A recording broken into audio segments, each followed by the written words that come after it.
बच्चों good morning. बच्चों उम्मीद है आप लोग पढ़ाई कर रहे होंगे और नोट्स बना रहे होंगे। साथ के साथ नोट्स बनाइए, सेल्फ नोट्स अच्छे होते हैं। बच्चों केमिकल काइनेटिक्स में 3 लेक्चर कंप्लीट हो चुके हैं। फर्स्ट लेक्चर में हमने रेट ऑफ रिएक्शन के बारे में डिस्कस किया था। सेकंड लेक्चर में factors affecting rate of reaction के बारे में डिस्कस हो चुका है और थर्ड लेक्चर में rate law and order of reaction के बारे में डिस्कस हो चुका है। आप समझ गए होंगे अच्छी तरह से। आज हम बच्चों ऑर्डर ऑफ रिएक्शन में जीरो ऑर्डर रिएक्शन के बारे में डिस्कस करेंगे। जीरो ऑर्डर रिएक्शन की काइनेटिक्स और उसकी इंटीग्रेटेड रेट इक्वेशन के बारे में डिस्कस करेंगे। तो आइए बच्चों डिस्कस करते हैं। ध्यान से आप सुनेंगे और बीच बीच में पॉज करके आप नोट करते जाएंगे। तो आइए बच्चों स्टार्ट करते हैं आज का लेक्चर जीरो ऑर्डर रिएक्शन।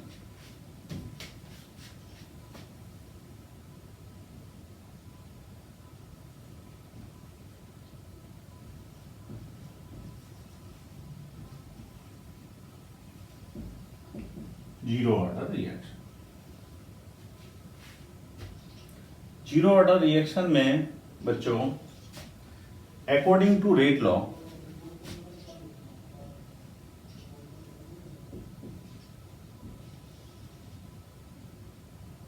जो रेट होती है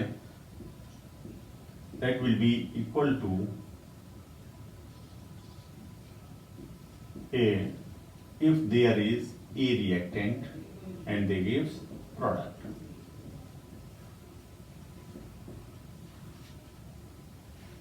और यहाँ कंसंट्रेशन A की पावर 0। इसका मतलब है जीरो ऑर्डर रिएक्शन में यहाँ जो पावर है वो 0 है, तो ये जीरो ऑर्डर रिएक्शन हुई। और इसमें जो रेट है वो इक्वल हुई के ए की कंसंट्रेशन की पावर 0। और जब किसी भी क्वांटिटी की पावर 0 होती है तो उसकी वैल्यू 1 हो जाती है। तो ये वैल्यू 1 होगी इंटू के और ये आर।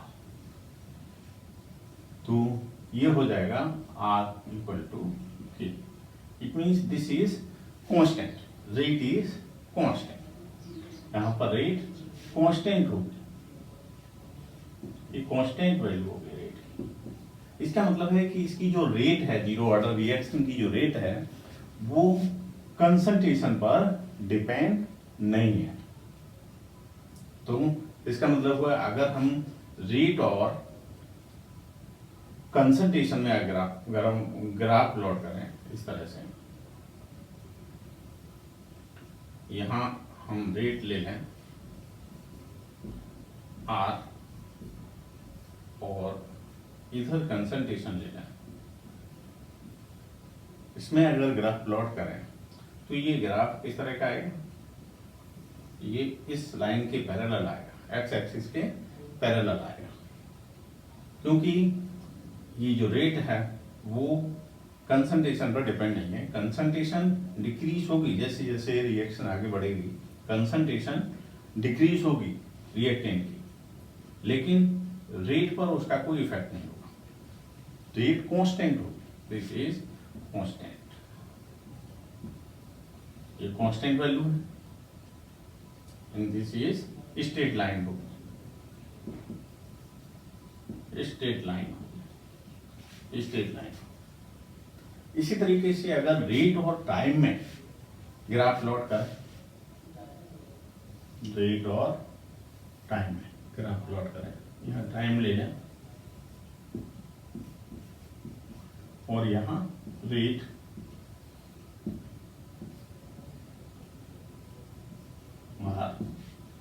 तो ये ग्राफ भी इसी तरीके से आएगा। ये भी कांस्टेंट है यानी रेट का ना तो कंसंट्रेशन पर, और जब कंसंट्रेशन का कोई इफेक्ट नहीं हो रहा तो टाइम का भी कोई इफेक्ट नहीं होगा, टाइम के अकॉर्डिंग रेट चेंज नहीं होगा। अब बच्चों हमने इसमें पढ़ा है रेट लॉ के अकॉर्डिंग तो हमारी रेट होती है रेट हमारी जो रेट है वो है के ए की पावर 0, और एक रेट का फॉर्मूला हमने और पढ़ा है वो है रेट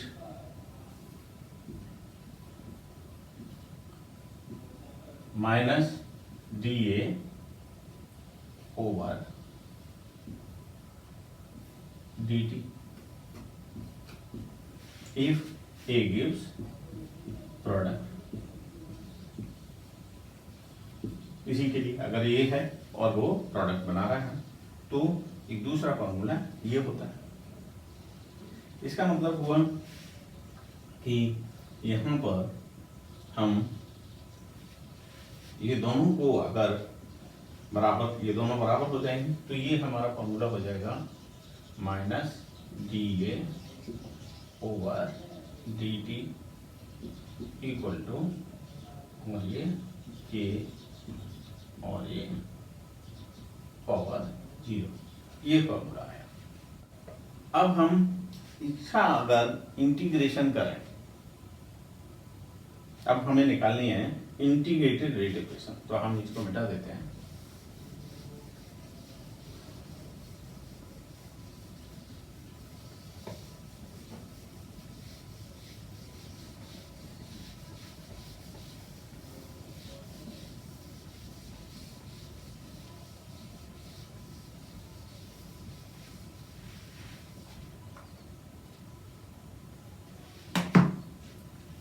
A gives product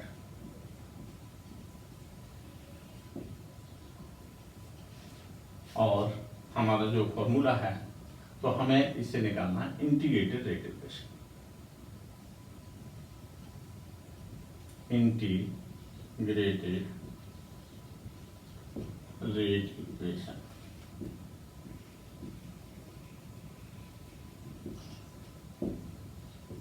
और इंटीग्रेटेड लॉ के अकॉर्डिंग हमारा रेट का, जीरो ऑर्डर का रेट के लिए रेट का फॉर्मूला क्या होगा।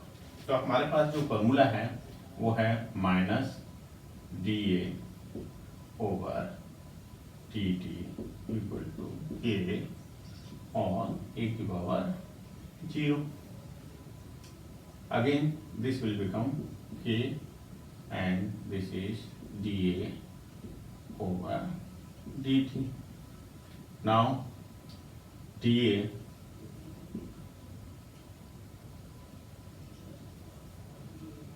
equal to minus k dt, यह फॉर्मूला हो जाएगा। अब बच्चों अगर हम इसका इंटीग्रेट, इस तरह का जब फॉर्मूला होता है तो इसका इंटीग्रेशन करते हैं, तो ऑन इंटीग्रेशन पर क्या होगा, ये इंटीग्रेशन करेंगे D A equal to minus K D T, और इंटीग्रेशन करेंगे हम, इसको मिटा देते हैं,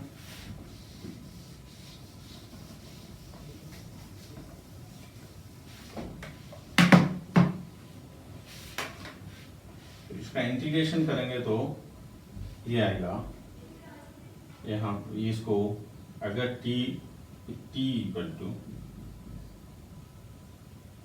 0, देन जो कंसंट्रेशन है A will be A0 and if t time t है then A will be A। Then यहां पर हम ले लेते हैं इसको A0 से इंटीग्रेशन A0 टू A और ए, यहाँ पर माइनस के, और ये टी 0 से लेकर के टी तक, और ये टी। अब ये हो जाएगा A minus A0 equal to minus K T minus T minus 0, ये हो जाएगा। अब ये होगा ए, ये यही रहेगा, और ये हो गया माइनस के टी, ये फॉर्मूला होगा। इसको हम लिख सकते हैं, ए equal to minus K T और प्लस A0, इसको हम इस फॉर्म में लिख सकते हैं। तो ये होगा हमारा 0 ऑर्डर के लिए integrated rate equation. This is integrated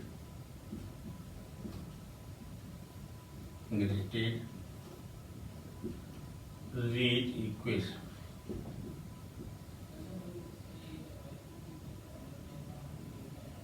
integrated rate equation,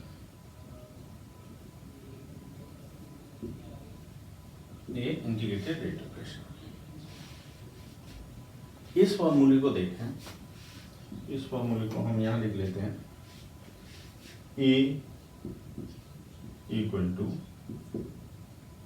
minus K T plus A0। ये हमारा इंटीग्रेटेड रेट इक्वेशन 0 ऑर्डर के लिए है, 0 ऑर्डर के लिए इंटीग्रेटेड रेट इक्वेशन। इसको अगर देखें तो ये आता है y equal to mx plus C के सिमिलर है। यहाँ पर बाई एक्सिस, इसका अगर ग्राफ प्लॉट करें तो इस तरह का ग्राफ आएगा, ये बाई एक्सिस और ये एक्स एक्सिस। तो यहाँ बाई एक्सिस पर ये आएगा A concentration, this concentration at time T, this is remaining concentration. ये T0 से चलकर के रिएक्शन T टाइम तक हुई है रिएक्शन, और T0 पर ये A0 थी कंसंट्रेशन, और T टाइम पर ये A हो गई कंसंट्रेशन, जो हमने पहले ही मान लिया है। T0 पर A0 एंड T टाइम पर A, this is remaining concentration. तो ये रिमेनिंग कंसंट्रेशन और X यानी टाइम में अगर ग्राफ प्लॉट करें इसमें, तो जो कंसंट्रेशन है टाइम के अकॉर्डिंग, इसकी जो कंसंट्रेशन है यहाँ पर, यहाँ से अगर हम इसको प्लॉट करेंगे तो माइनस, ये माइनस में है इसका स्लोप, इसलिए ये इस तरह का ग्राफ आएगा, इस तरह का ग्राफ आएगा, इस तरह का ग्राफ आएगा। ये यहाँ पर A0 कंसंट्रेशन, ये इनिशियल कंसंट्रेशन है। जैसे जैसे रिएक्शन होगी इनिशियल कंसंट्रेशन कम होती जाएगी, इनिशियल कंसंट्रेशन कम होती जाएगी, और ये जो रिमेनिंग कंसंट्रेशन है उसमें और टाइम में ग्राफ प्लॉट किया है, तो ये इस तरह से ये ग्राफ आता है, और ये थीटा एंगल होगा, ये एक्स एक्सिस है, थीटा एंगल होगा। इसका जो स्लोप है, स्लोप वो इक्वल होगा माइनस थीटा, और ये थीटा एंगल ये बराबर होगा टेन थीटा के, टेन थीटा के बराबर होगा ये। तो इस तरह से ये स्लोप निकाल सकते हैं। नेगेटिव में स्लोप आएगा, नीचे की तरफ है, डिक्रीज हो रहा है, स्लोप नीचे की नेगेटिव स्लोप है, तो ये इस तरह का, यानी जो इनिशियल कंसंट्रेशन है वो कम होती जाएगी, रिएक्टेंट की जो कंसंट्रेशन है वो कम होती जाएगी, और ये रिमेनिंग कंसंट्रेशन, तो ये रिमेनिंग कंसंट्रेशन यहाँ पर this is remaining concentration of reactant.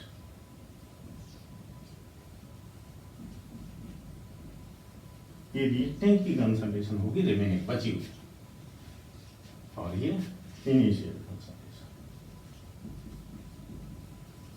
ये इनिशियल कंसंट्रेशन है रिएक्टेंट की। तो इस तरह से ये आता है, यहाँ पर ये वाई एक्सिस पर है और ये स्लोप है, ये टाइम एक्स एक्सिस पर लिया है, और ये सी इंटरसेप्ट है इनिशियल कंसंट्रेशन। तो इस तरह से ये ग्राफ आता है, नोट कर लीजिए, मिटा देते हैं इसको।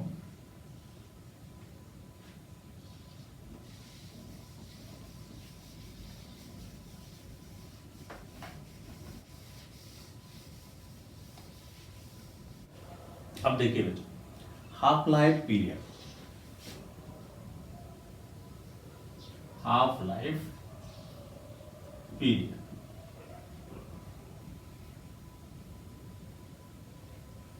जैसा बच्चों नाम से पता चल रहा है हाफ लाइफ पीरियड, यानी रिएक्शन को हाफ होने में जितना टाइम लगता है that is known as half life period. इसको हम टी हाफ से डिनोट करते हैं। So time, the time taken to complete half or 50% of a reaction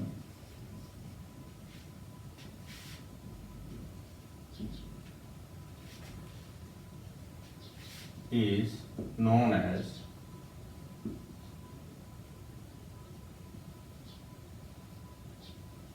half life period।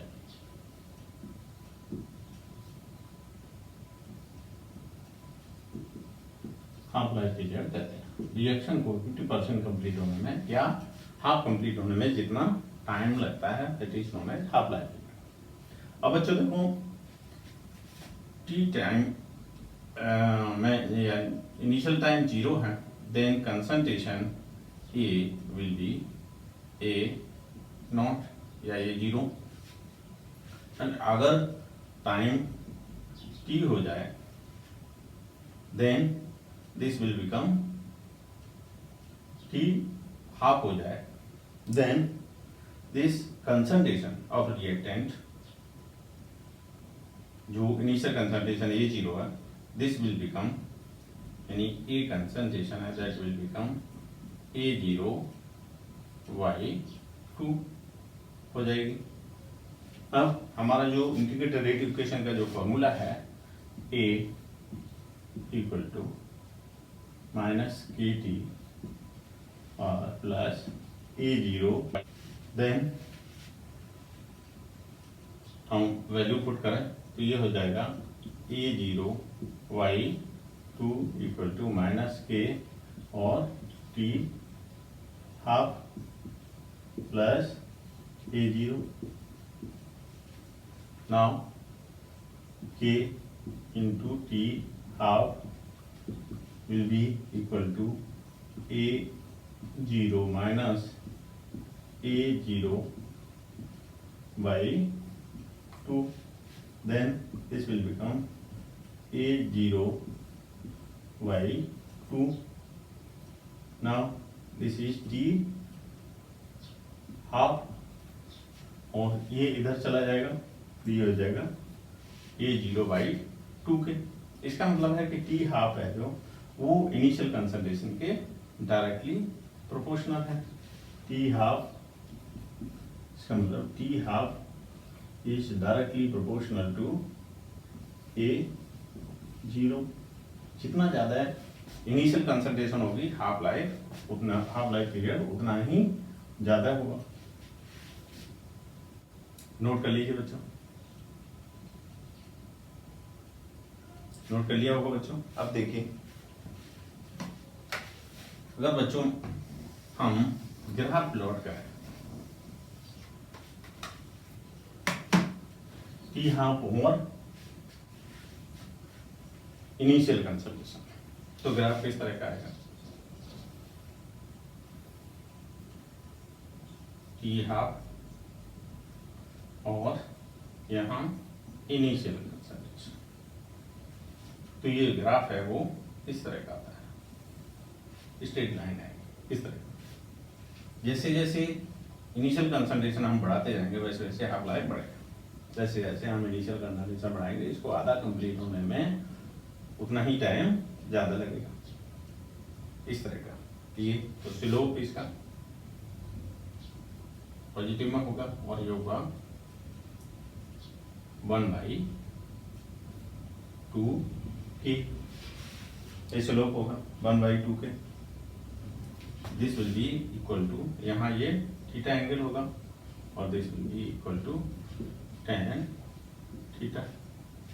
इस तरह से ये इसका ग्राफ आएगा। ठीक है बच्चों, समझ में आ गया होगा।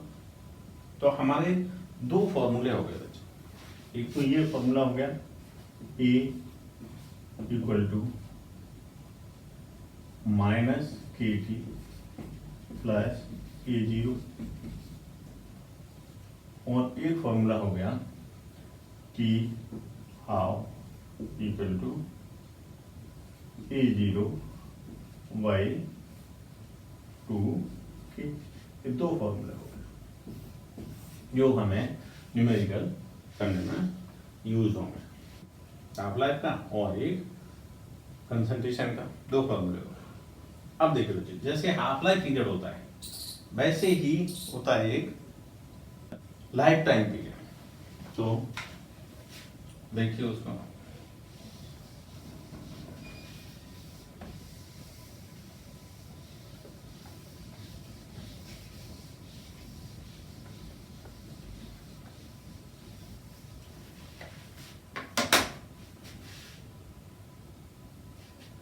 लाइफ टाइम पीरियड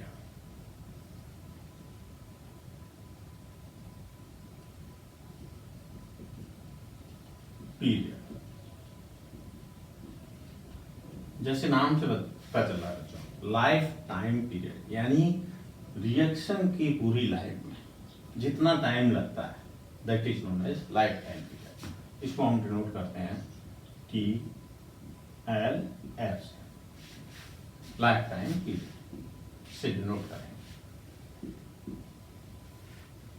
यानी 100% कंप्लीट होने में रिएक्शन को जितना टाइम लगता है that is known as life time period. The time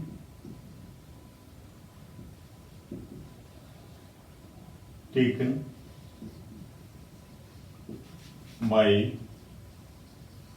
reaction to complete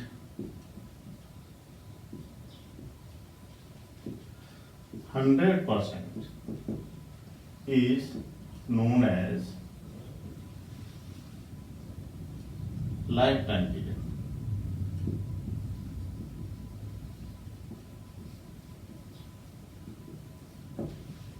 hundred % reaction को कंप्लीट होने में जो टाइम लगता है that is known as life time period. इसका मतलब है कि जो रिएक्टेंट है वो पूरा रिएक्ट कर जाएगा, मतलब रिमेनिंग कंसंट्रेशन इसकी 0 हो जाएगी। जबकि इनिशियल कंसंट्रेशन क्या है, वो T0 पर, ये कंसंट्रेशन क्या है A0, ये नॉट या A0, time T life time है। देन ये जो कंसंट्रेशन है, इनिशियल जो कंसंट्रेशन है रिएक्टेंट की, दैट विल बिकम 0, ठीक है, 0 हो जाएगी। यानी जो इनिशियल कंसंट्रेशन है वो 0 हो जाएगी। हमारे पास जो फॉर्मूला है उसमें अगर ये वैल्यू पुट करें तो a equal to minus K T plus A zero, यहाँ पर ये जीरो हो जाती है कंसंट्रेशन, इनिशियल कंसंट्रेशन, यानी रिएक्टेंट पूरा कंप्लीट रिएक्ट कर जाएगा और ये होगी माइनस के टी,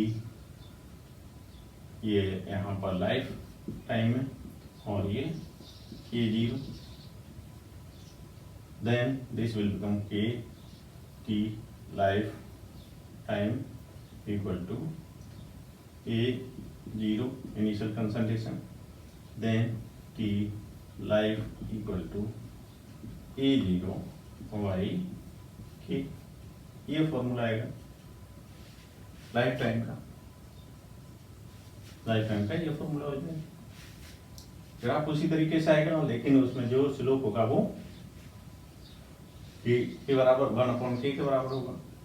इस तरह से यहाँ पर टी लाइफ टाइम में और इनिशियल कंसंट्रेशन में अगर ग्राफ प्लॉट करेंगे तो ये ग्राफ इस तरह से आएगा और जो स्लोप होगा वो होगा 1/k tan थीटा, यहाँ पर थीटा एंगल होगा, तो इसी तरीके से। ठीक है बच्चा, इस तरह से लाइफ टाइम पीरियड और हाफ लाइफ टाइम पीरियड हम निकाल सकते हैं। अब देखिए बच्चों, हमारे पास दो फॉर्मूला हैं और एक फॉर्मूला लाइफ टाइम पीरियड का आ गया। अब हम क्वेश्चन करते हैं। आपने ये आप इसको पोज करके नोट कर लेंगे और क्वेश्चन करते हैं।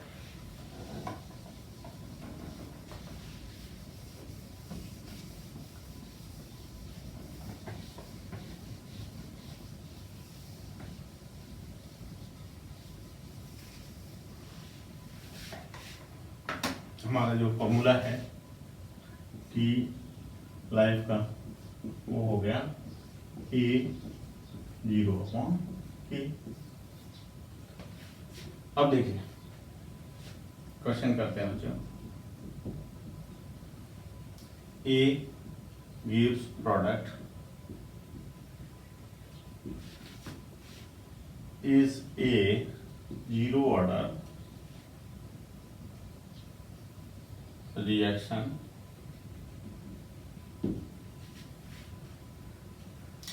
to complete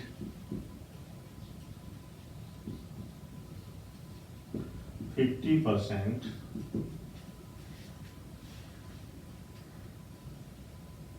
of the reaction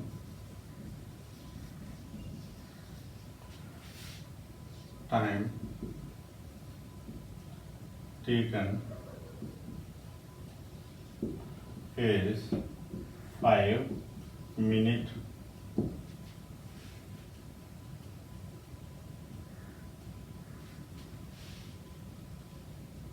What time will be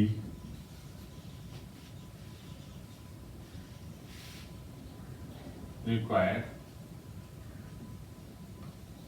to complete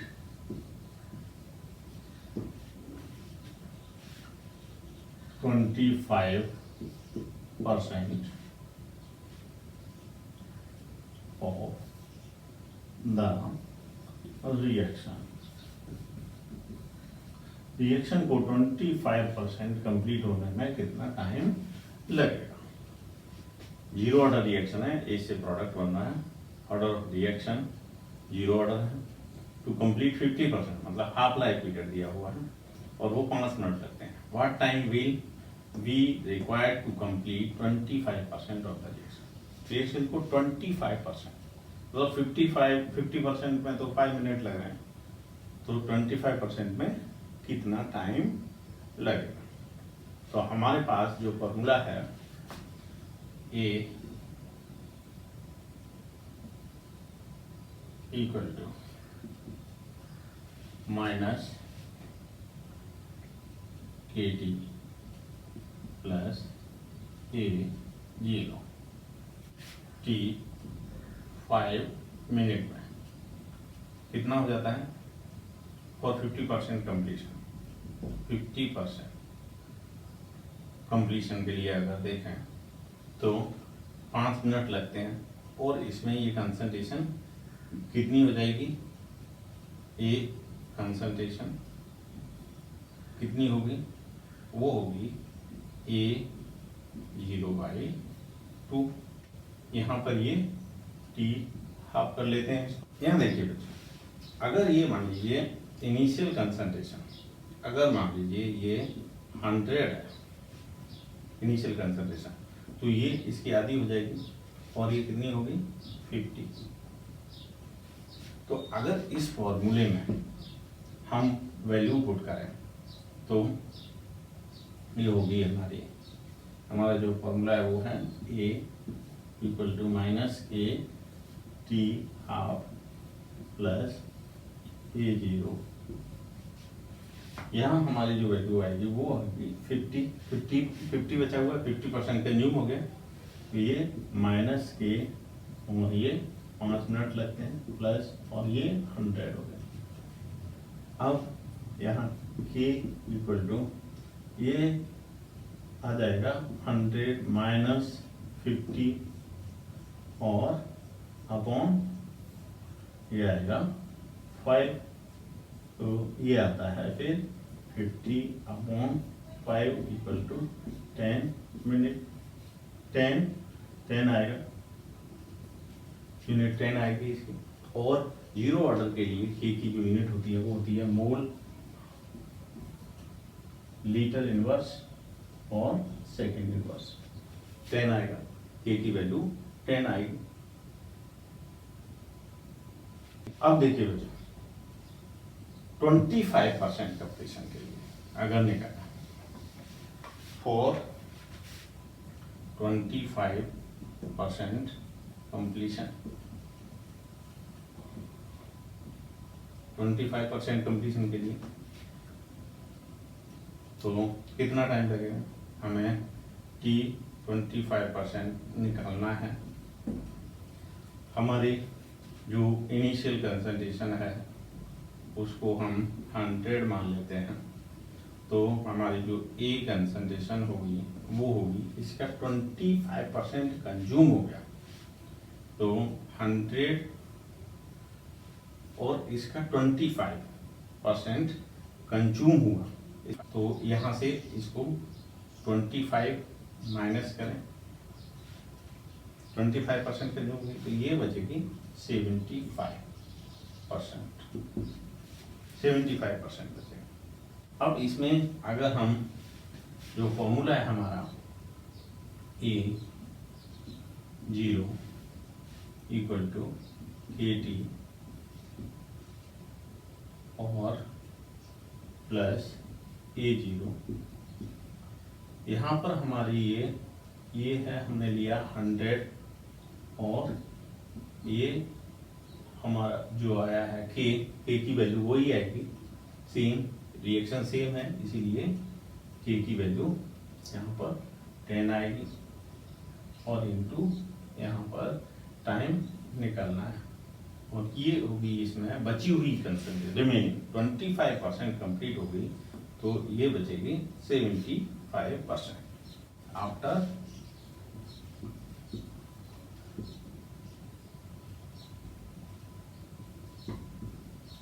25% completion, 25% complete होने के बाद ये आएगी 75%, तो यहाँ पर ये 75 हो गए।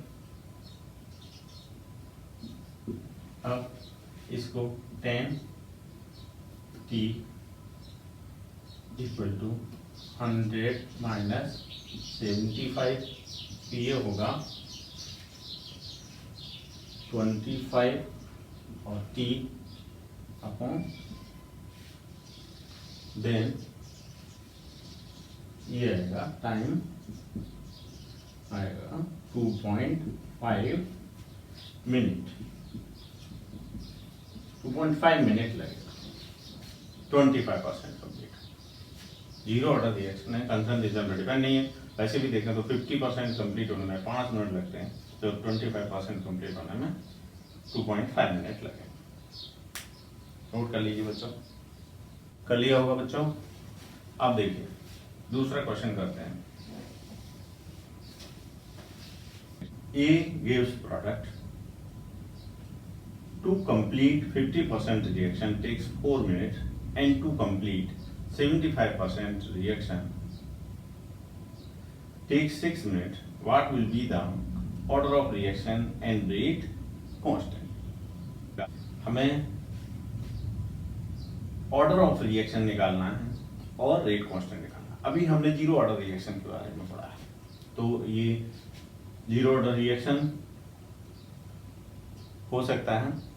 आगे हम फर्स्ट ऑर्डर भी पढ़ेंगे, तो जीरो ऑर्डर भी हो सकता है, फर्स्ट ऑर्डर भी हो सकता है। तो इसके लिए हम क्या करते हैं, पहले जो भी कंडीशंस दिए हैं उनमें डिफरेंट कंडीशंस में की वैल्यू निकालते हैं। अगर डिफरेंट कंडीशंस में की वैल्यू सेम आती है, जीरो ऑर्डर के इंटीग्रेटेड इक्वेशन से सेम आती है तो वो जीरो ऑर्डर होगी, और फर्स्ट ऑर्डर के इक्वेशन से सेम आती है तो फर्स्ट ऑर्डर होगी। तो इस तरह से हम निकाल लेते हैं order of reaction. Rate constant पहले ही निकल जाता है। तो देखिए बच्चों, इसमें हम फॉर 50% कंप्लीशन 50% कंप्लीशन के लिए, वैसे तो हमारा हाफ लाइफ का फॉर्मूला भी है, लेकिन हम उस फॉर्मूले को लें तो ए इंटीग्रेटेड रेट इक्वेशन ले जीरो ऑर्डर के लिए माइनस ए और टी प्लस ए जीरो। ठीक, ये हमारा फॉर्मूला है। हम पहले क्या करेंगे, हम पहले जीरो ऑर्डर का जीरो ऑर्डर इक्वेशन लिखेंगे और इसमें वैल्यू पुट करेंगे, put value and rate constant के फाइंड आउट करेंगे, के फाइंड आउट करेंगे इन डिफरेंट कंडीशंस। जैसे हमारा ये दिया हुआ है कि तो 50% है 75%, तो दोनों में ही हम के की वैल्यू निकालें। यहाँ पर 50% एंड जो भी 75% है उसमें के लिए, दोनों के लिए निकालेंगे। तो वो हम इसमें वैल्यू पुट करते हैं पहले। तो यहाँ अगर देखिए 50%, तो इसका मतलब है इसको अगर हम 100 मान लें तो ये हाफ लाइफ है, टी हाफ लाइफ 50% कंप्लीशन में मतलब ये हो जाएगी 100/2 50%, और ये माइनस के इंटू टी, ये 50 हो गया। तो इधर के टी हाफ है हमारा 4 मिनट लगते हैं इंटू 4, तो ये 100 माइनस 50, ये आया 50, और ये के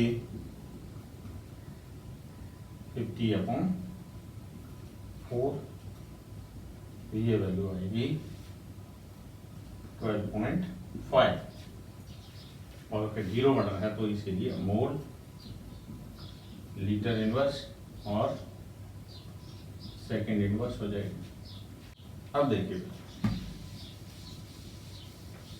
75% कंप्लीशन के लिए ये फॉर 75% कंप्लीशन,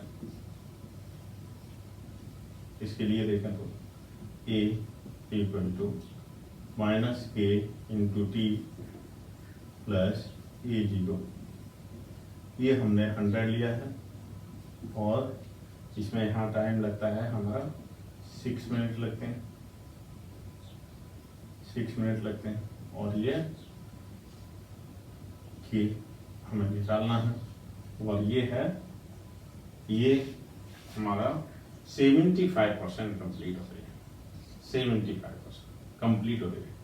तो 75% कंप्लीट होने के बाद में ये बचेगी, ये होगी 100 माइनस 75, तो ये होगी 25 बची हुई कंसंट्रेशन, रिमेनिंग कंसंट्रेशन। तो ये होगा माइनस के इंटू 6 प्लस 100, तो ये के इंटू 6 इक्वल टू 100 माइनस 25 और ये 75 आएगा। तो के इक्वल टू ये 6 हो जाएगा, तो ये 6 बन जा 6 1 6 2 या 12 और 3 5, तो मोल लीटर इनवर्स और सेकेंड इनवर्स दोनों ही के की वैल्यू सेम है। इसका मतलब रिएक्शन है वो के की वैल्यू 12.5 है। इसका आंसर हमारा ये हो गया, रेट कांस्टेंट, और ये जीरो ऑर्डर रिएक्शन हो गया, जीरो ऑर्डर। इस तरह से दोनों ही कंडीशन में 50% और 75% में के की वैल्यू निकालेंगे। तो अगर वो सेम आती है, इसका मतलब है कि वो उस ऑर्डर की रिएक्शन है, जिस ऑर्डर की रिएक्शन के इंटीग्रेटेड इक्वेशन में हमने वैल्यू पुट की है। तो बच्चों, इस तरह से आप इस तरह के क्वेश्चंस जो एग्जाम में आते हैं, बोर्ड में भी आते हैं, आप ये कर सकते हैं। आप उम्मीद करता हूँ आप समझ गए होंगे। पढ़ते रहिए, रिवीजन करते रहिए। धन्यवाद।